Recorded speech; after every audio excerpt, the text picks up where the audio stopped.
In the words of the legendary Lou Gellerman, hello, dog fans, and welcome to the Sound the Siren podcast because everything matters, including Better Late Than Never spring recap. Finally getting back on in the old podcast studio with at least some of our group of contributors. I am your host, Hooligan7, at least I think I still am. I'm joined tonight by our friendly neighborhood husky and DJ K. Woody. How are you gentlemen doing this evening?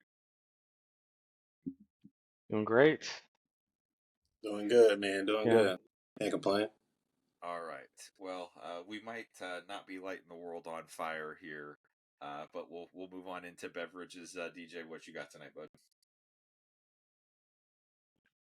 The good old fashioned H2O. Nice. Ted, how about you, buddy? I'm kind of matching you there, except for mine's a little flavored. I got the Whole Foods branded 365 black cherry sparkling water. Oh, you got a little bit of fruitiness. I got a carbonated version of your drink. Yeah. So, and I would say I've got, in a good way, kind of a beer flavored water. In that I have a non-alcoholic athletic brewing company, Atletica, Mexican style copper non-alcoholic beer. It's basically a non-alcoholic lager, and it tastes like a lager without any of the alcohol. And cheers! Hey, cheers! Dilly. So we're gonna do something a little different this time. Since it's been a while, and we are in the off season, and that includes somewhat a little bit of a pause and some stupid Twitter activity. So instead of stupid tweets, I did want to recognize some great tweets and some great effort on Twitter. So a big shout out to Puddles, who is at ScoDucks, for his efforts a few weeks ago in raising awareness to the fundraiser for a husky family and a young husky fan who's fighting a significant illness, and shouts to Puddles, and really I know a ton of ducks jumped in on that as well, and shouts to you guys for fundraising for a really good and important cause. So we're not gonna bash ducks for stupid tweets this week, just this time, but shouts to you, Puddles, and duck fans that helped out and contributed to that effort. Yeah, that was great hearing 0-12 sing Bow Down to Washington. Yeah. On the spaces. That was pretty cool. Yeah, really appreciative on this side for sure. Yep. Oh, and then on the same topic, you see like Rome's tweet in regards to the little girl. Oh, that was sweet. Yeah. I mean, I do think that fan base doesn't want to see any more of Roma Dunze, but we definitely will. he keeps offering. You know what I mean? He keeps offering to come back and do it one more time. I think the Bears might have something to say about, like, nah, sorry. No. Sorry, Rome, but no. All right, let's move along into our recap of spring. Post spring. I think we were all in attendance on that Friday night at 6 weeks ago now. What do we think?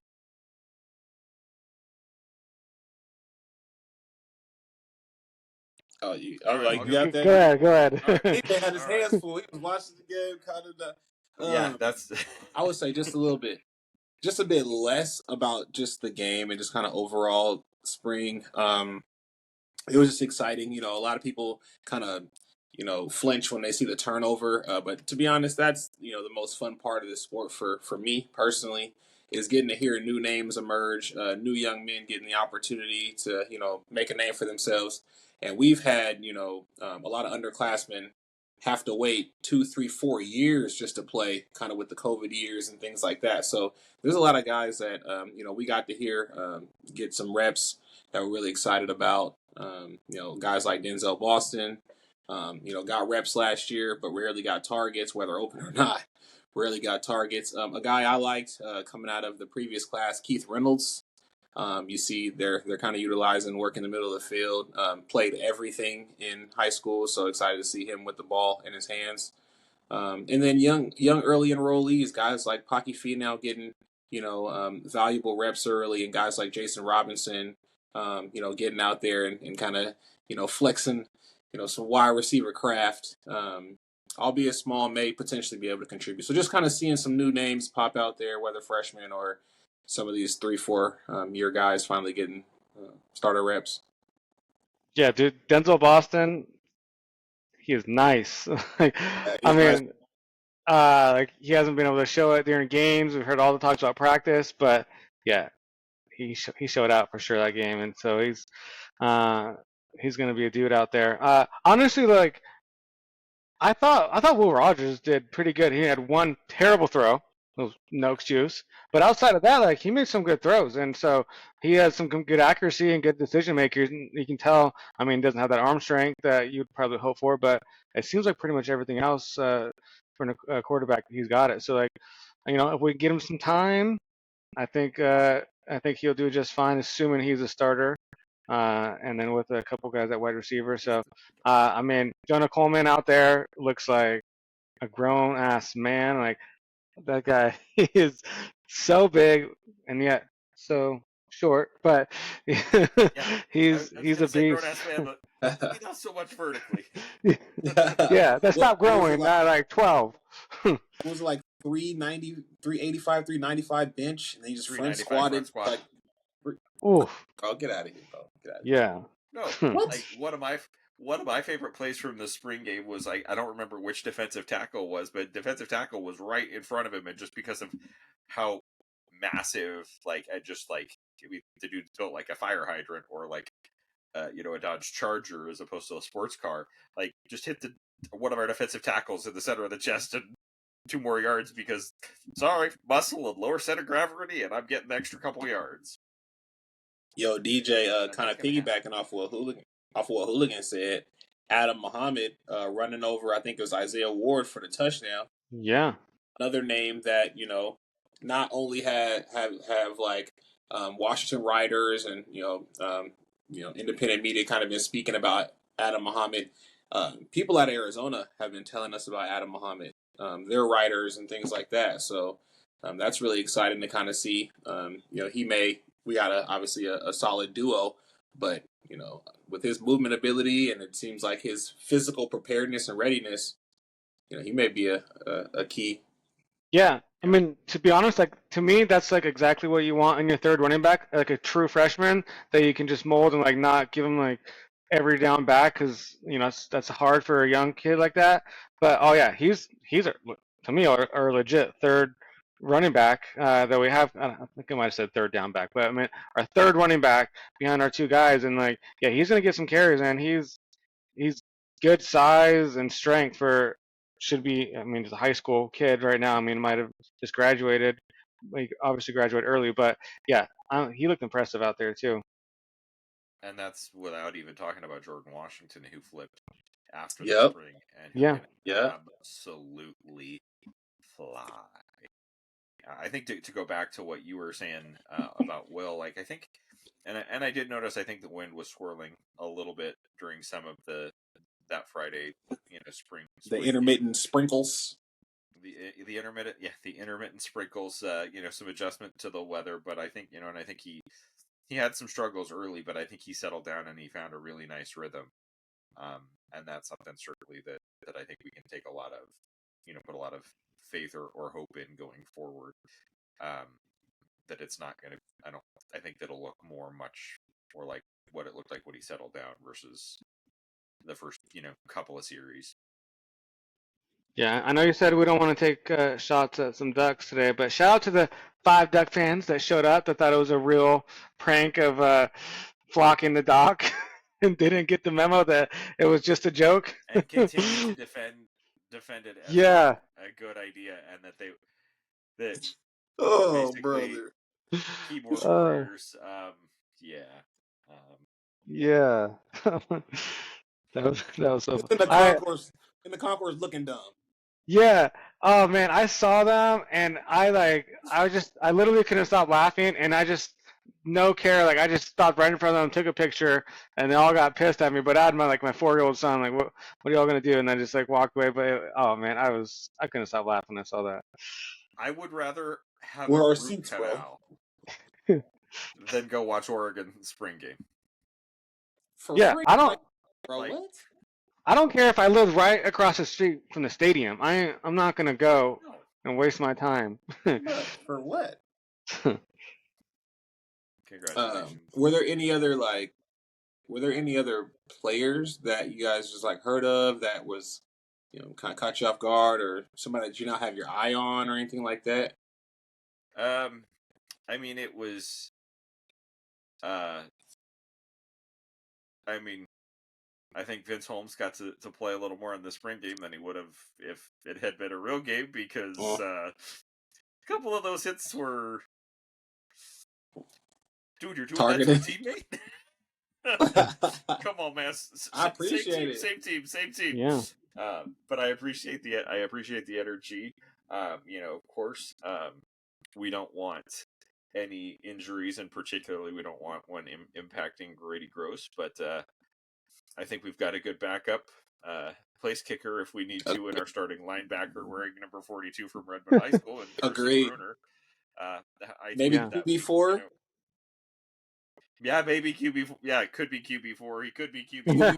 Yeah. QB3. He's just an athlete. He's an athlete, man. Yeah.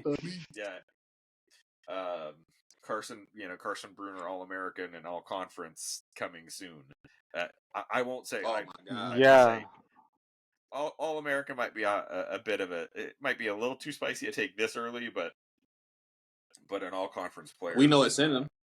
Yeah, it is. It's going to be a defensive line, really. You know what I mean? Yeah. Yeah, because he's going to be out there every down, and he can get the tackles to get up there to All-American candidacy. Like, hopefully his shoulders hold up, but Facts. yeah. And one thing too is the microphones, I think, go to the defenders now too, so kids are gonna be playing faster. So yeah. The one other thing that I will say is to circle back to our 5 flocked visitors. It's a failure. It's a failure on my part that we didn't invite one of them onto the podcast to ask them what it's like to see a kick actually go through the uprights in the west end zone of the stadium. Work. Yeah. One of these, not one of these. Hey, that's crazy work. That's good. Yeah. Little PTSD. I forgot to even look out for him there. Did Jaden Wayne play? No, he is after he committed spring portal. Oh, So, okay. Yeah. So a couple of names I got because they're the same position: Jordan Shaw and Leroy Bryant. Just kind of fighting for that CB3, that versatile guy, that kind of hybrid guy potentially. Another one that played well in the I love me some DB play. Another one that played well early enrollee, Peyton Waters. Really enjoyed the angles that when he was kind of put in one-on-one situations, open field. Loved his angles, loved his tackling ability. Yeah, I love his build already. I think he's listed like 6'2", 175, but he looks a little bit thicker for 175. Pause. Yeah, I was going to do it. My hands started rubbing together and everything. But yeah, so really liked him as well. And then 2 guys, on a position that is up for positions that are up for grabs or biggest question marks. Zach Henning. I specifically recall Jed Fish mentioning that Zach Henning had never snapped a ball in his life, apparently, and was asked to do so during spring. And while it started off tough, I think he noted that there were no missed snaps in the whole spring game. So that being something that's dope. And then also, too, early enrollee Michael Watkins. I would say that's a name for us to watch out for. Listed, I think, 6'2", 315 is the true freshman center out of Glendale, Arizona, who I think is really going to push for some reps, regardless of where it's at on the interior offensive line. So a couple of my favorite positions to watch this year is going to be that second or that third, fourth, fifth corner, that third, fourth DB, and then some rotational offensive linemen for sure, interior offensive linemen. Yeah, another one, and we saw some flashes of it in the spring game, and one that I'm really going to be interested to see, and particularly with Belichick and how multiple that he has tended to be on defense, and bringing pressure from different areas, utilizing different packages.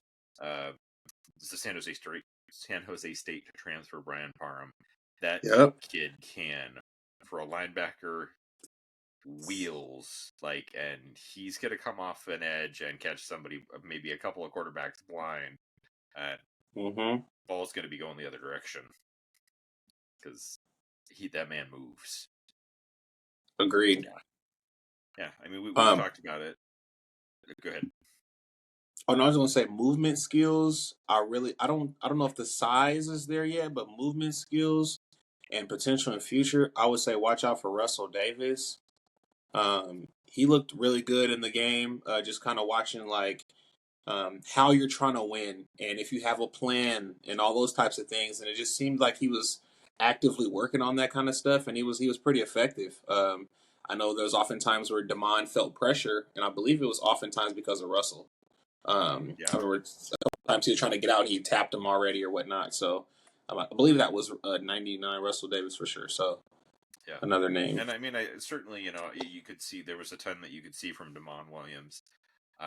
Certainly struggled a little bit, but I think those are all really good lessons for him as he adjusts. And like to some extent, like I don't think there was probably a huge difference in game speed from practice to the spring game. But maybe a couple of turns up on the of the ratchet up, in terms of reaction times, effort level for the spring game. But I think that's definitely some promising things from Demond as well. The movement skills are. I was kind of told that that he's had better practices in that spring game.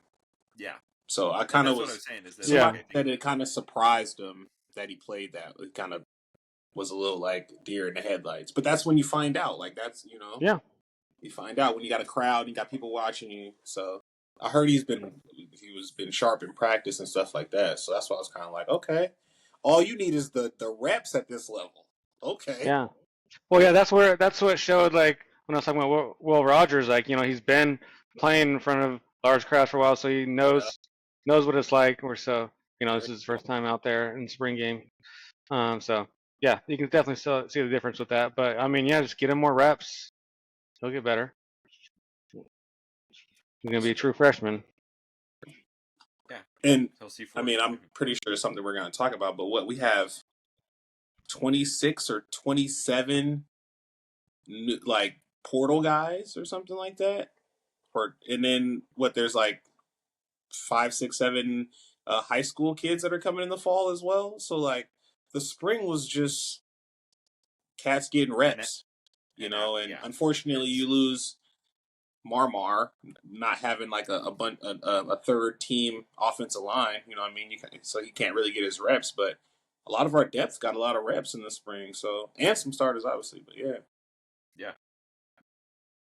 And what we saw, that Friday night is not by any means what we're going to see coming out of the tunnel on August 31st for an 8 o'clock kick against Weber State, because we know how much we love night games. In the Husky fan base, at least, night games against, Weber State.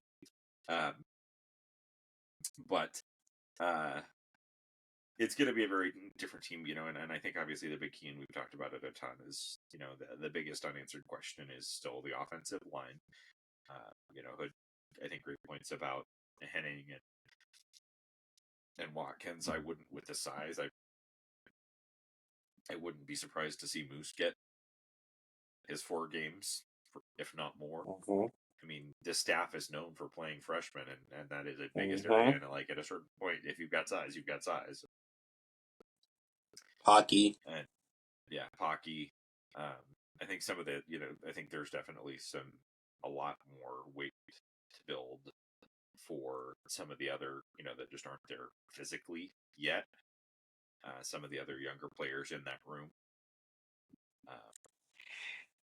So it's going to be that's going to be an interesting way that to see how this staff schemes it up and develops the offense, or creates an effective offense, because the skill position talent is there.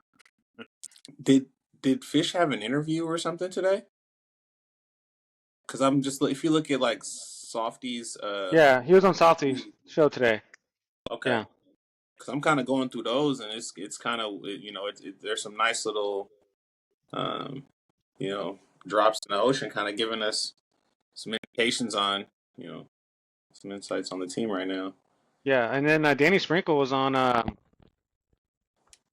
like 68 show. I don't know. There's like some college basketball show too. So like Hey, both of our coaches were. he got me Yeah, excited, bro. I'm I excited. know. And it just like, bro, this is the best part of sports, the turnover. Like, it's certain things can be sad and this, that. Oh man, we lost this person. Winning first, but yes. Winning, obviously, but like Yeah, I know what you even mean. even after It depends. winning, you still have big turnover. So it's like, Yeah, It the it excitement depends and on stuff. it mm-hmm. depends on the turnover. I'm super excited about the I'm super excited about and I think to look at a little more macro before we move on to our next topic. Like I'm super excited about the future of Husky football. I'm really excited about the future of Husky men's basketball. Um, you know, Great Osabor coming in and signing what is the largest known NIL package for men's basketball. It shows Washington's got some money to throw around when we want to. On the flip side of that turnover coin, we would be remiss if we said that I'm a little worried about the state of softball right now. I have faith in Coach Tar, but it's an interesting set of circumstances. I was not pleased to see Coach Llewellyn leave to go to our gymnastics coach leave for Iowa, particularly since Coach Llewellyn is from Kenmore. So some interesting things there, but I will also say there is one other big positive, and we will have more on information and more insight into this at some point this month or potentially early next. Big shout out to Coach Tina Langley and her staff for reeling in the commitment of Bryn McGoy from Colfax, Washington, 5-star, 6'3" forward. Some big things coming for Husky women's basketball as well. But there are two sides to the turnover coin. We pulled in the young lady too in softball. The young lady we're bringing back home from Gig Harbor, I believe. Oh yeah, One shortstop. of I the believe better Big from the Sky University of players. Montana. Yeah. Riley She's Shen. good, yeah. Riley, yeah. So you're talking about like coaches that left, like the gymnastics. I mean, this is a few years Yeah. ago. Like the volleyball coach that left. Like how did we let that happen? Like we're so good for many years, but yeah, I know can't let those kinds of things happen. We gotta be willing to pay up, which we can, but sometimes they don't want to. I mean, we hearing the rumors about it potentially being Tar, and then her being like, "Nah, I'm 10 toes." That was like, thank God. Yeah. This would have been too much. Other than our main sports, obviously like football, basketball, like we can't let Tar go, and we can't let the track coaches ever leave. Oh my goodness! Like what the?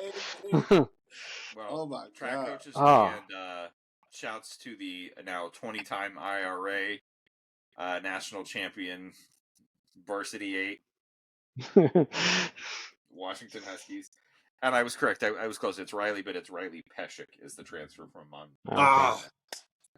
for softball. See, I'm trying to remember these things, off the cuff. I'm watching women's sports. Hey, can we go on to the next topic? Also, I will say, we can, but I will also say, shouts to stupid tweets for any Iowa fans, and I saw a number of them that were complaining about, what the team, that Caitlin Clark got, placed on such a poor team, and I'm like, do you not understand how reverse order finish drafts work in professional sports? Yeah. Do you not understand that, like, Kelsey Plum took her lumps 2 or 3, or actually not 2 or 3 years ago, about 6 or 7 years ago when she was coming out, and look at where Kelsey Plum is now? Like, give it a minute. Well, they're new fans, so they're figuring. Yeah. Oh they're my learning God, how that. Yeah, most of them. Wait, there's professional women's basketball, and they're cute too. Oh my goodness.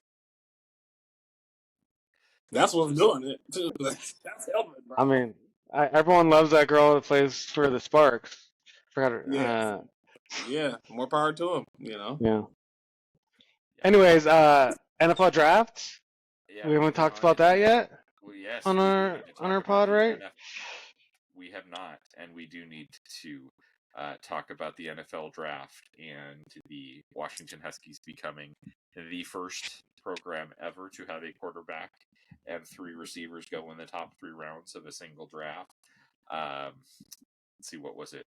4, 5 in the first 3 rounds between Mike Penix, number 8 to Atlanta, Rome Odunze 9 to the Bears, Jalen at the beginning of round 2 to New England. Troy is the first rounder to the Steelers. Troy, What yeah, a cool Pittsburgh. story. Sorry, Troy. I can't stand the team you grew up rooting for, but I'm very happy for you. Still a cool story, though, yeah. It's Agreed, a super cool story. I'm gonna root for you. I'm gonna root for Troy. I'm just still salty about 2005. I agree. Yeah. Agreed. And it's not like he was from Washington either, growing up rooting for Steelers, so it's a little bit different there. True. Roger going to Baltimore. What a That's my favorite great situation for Big Raj. That's my favorite one. Braylon going, Braylon to Atlanta. Jalen to the Bucks. I mean, let's just call it what it is. Tampa Bay, it's the Tampa Bay Huskineers. Huskineers or Bucka Huskies. Bukowski. Fuck. B Dawgs. Honestly, it sounded like you said with F, but we knew we were talking about the Bucks, so that's how I knew. But it sounded like he's drinking that Mexican drink. He got a little accent on his tongue. Yeah. But yeah, just some great situations and super excited for all of those guys. That's cool. Man, I was just gonna say when Penix got drafted to the Falcons, I was so happy. I was running around my house, like my own son or something, even though obviously not. But yeah, that was so cool to see. Because there's a lot of people were saying he wasn't going to draft it first round, even though he definitely has the talent. And yeah, I went top 10 before Rome even, which is kind of surprising. Mm-hmm. But yeah, I was so pumped when I saw that come up on the TV. And just every situation was just perfect fit. You couldn't get a better fit. I think the only kind of questionable fit maybe the New England and Jalen Polk. It's damn, well, you're really reliant on so much stuff going on. It's a pretty bad fit. Everybody else was but he's gonna get perfect. He's gonna be the best receiver. Well, so when they drafted Javon Baker after, I was like, oh, that's perfect. Now you got 2 alpha dogs. Now he's good. But I was but everybody else was. Yeah. Devin Culp going to the Bucks too, right? Yeah. Yeah. Dev to the Bucks. Eddie to the Bills. Yeah. Yo, Westover's gonna make the Hawks, man. He went undrafted, but I think he can make the team because we got all of our tight ends gone, and then we got 1 or 2 free agents. But he has a really good chance to make our team too. So that's a good fit as well. Agreed. And then who else? Dylan Johnson. Johnson going to the Titans. That's a good fit. Yeah, I know. There's so many snaps available there. If he gets healthy, you never know what that turns out to be. Yeah. Mm-hmm. I'm excited. Was there anybody else? Where did Thule sign as a UDFA? I think the Rams or the 49ers. I think it was the Rams. I think you're right. Yeah. Yeah. And then it was MJ went somewhere too. I forgot where, but MJ went somewhere. Yeah, I think those guys were UDFA. Yeah, I mean they're all UDFAs, but I mean those other ones like Westover and who was the other one we just mentioned? Oh, Dylan Johnson. They're priority UDFAs. Yeah. And so, but yeah, those other guys, they still got a shot too. It's good that they're on a roster at least for the time being. So, I mean, and the only concern that I have for Mike is just what I hope is that that the contract that they gave Cousins doesn't cripple the team that they can put around Mike going forward. Mm-hmm. Yeah. But I mean, he's got weapons though. He's already got them. But how many? I mean, and everybody's well, what?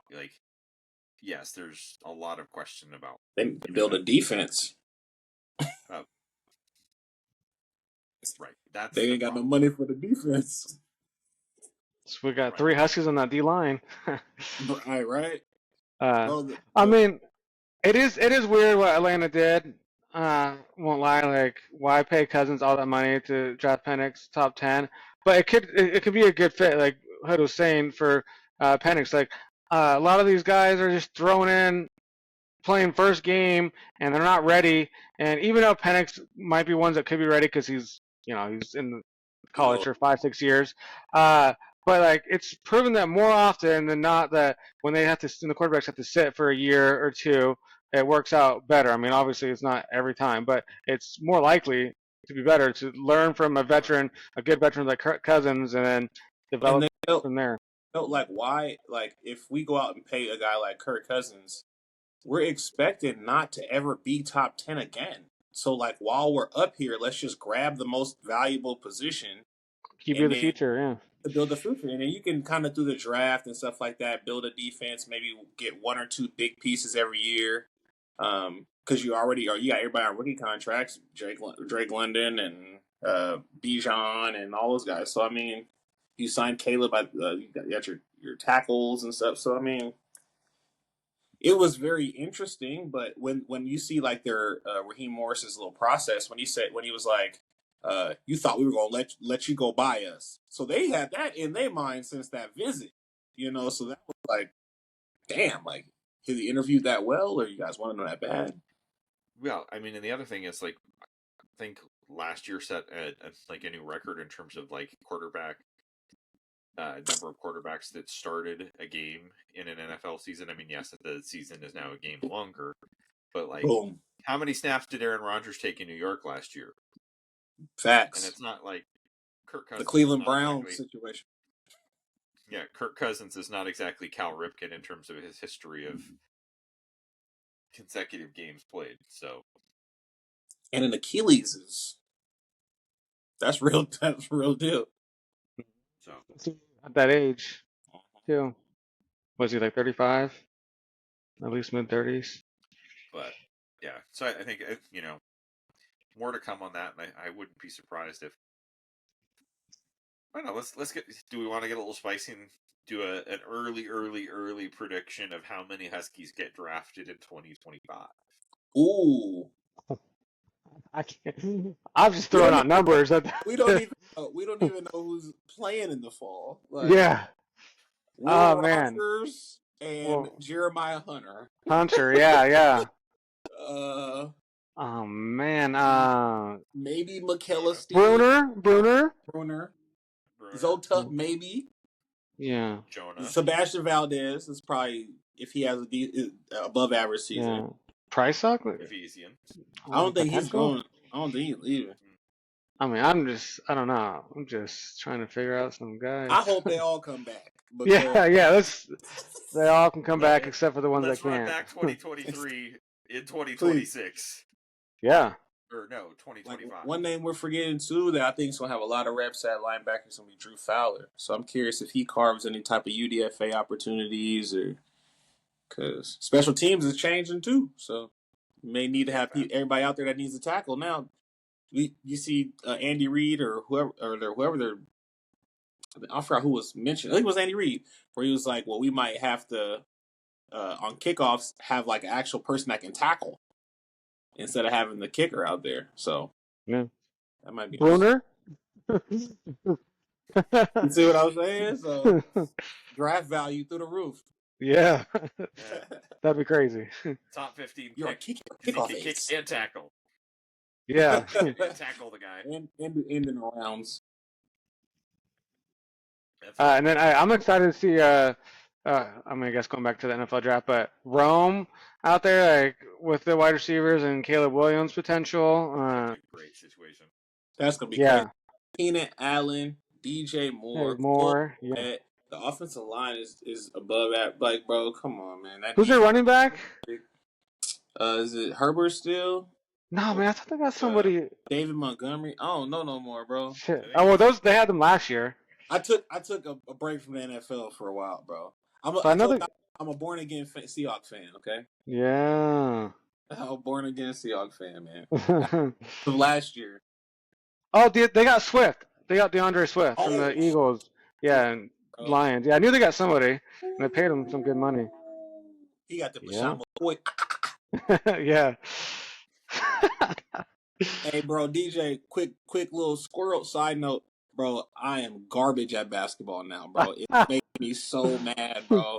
I be so pissed off on the court, bro. Oh Anyway, no, I feel it. Yeah. anyway, I Hey, know. just as if long my as the You're getting jumper teams old. were. falling, bro, it is a wrap. Hey, sounds like you. Hood, then you should have been playing for Mike Hopkins the last couple years. If your jump Hey, rate bro, look, falling, you'd have lots of. I got 3 years of eligibility left, man. Come on, Daniel, sprinkle some eligibility on me, dog. I got you, man. No, you'd have needed I can hold Hopkins one of still them be in pads charge. and hit people in the post.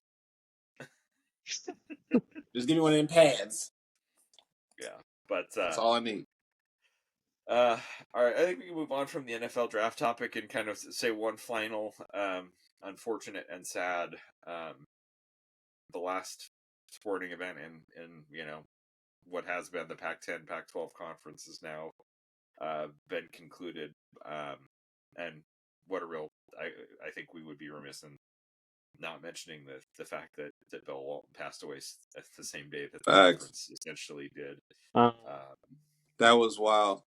yeah, it's super That sad. was Super wild. sad about him and the conference in general. Like, I think any intelligent person would rather Pac-12 fans, that is, would rather the Pac-12 stay together and move forward than going to the Big Ten. Even though the Big Ten going to the Big Ten is the right move for us, as we all know, given the circumstances. But man, just a shame that the conference Yeah, it's sad, is no bro. longer the thing we all grew up on.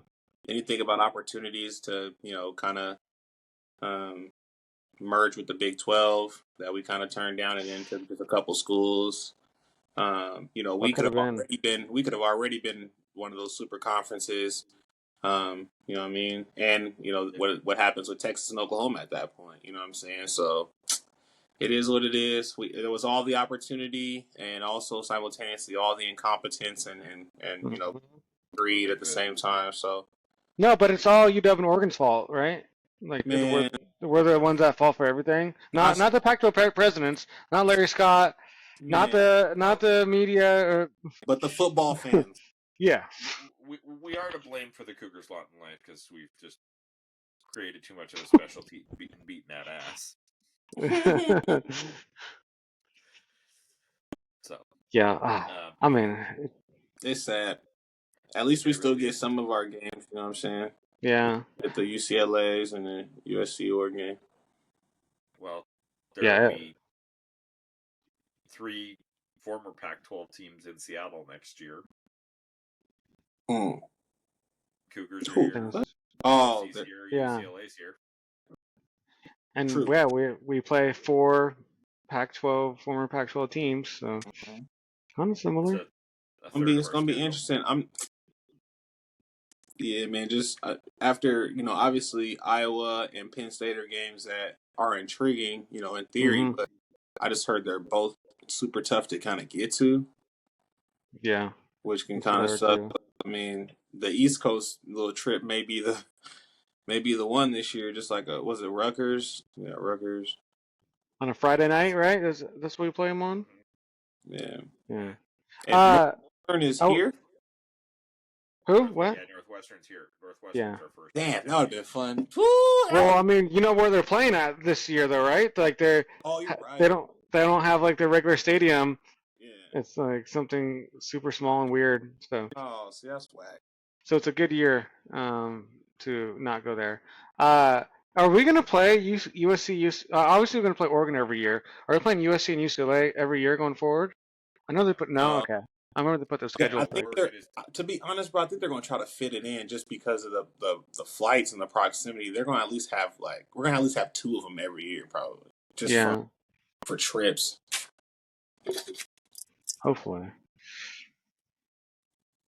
That's a lot of money. They're going to be sponsored by one of these airlines real soon. One of these kids need to be.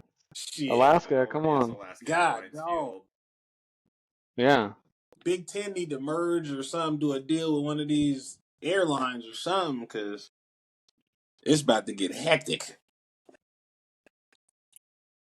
Yeah, I mean, but any final thoughts, or should we call this one good, gentlemen?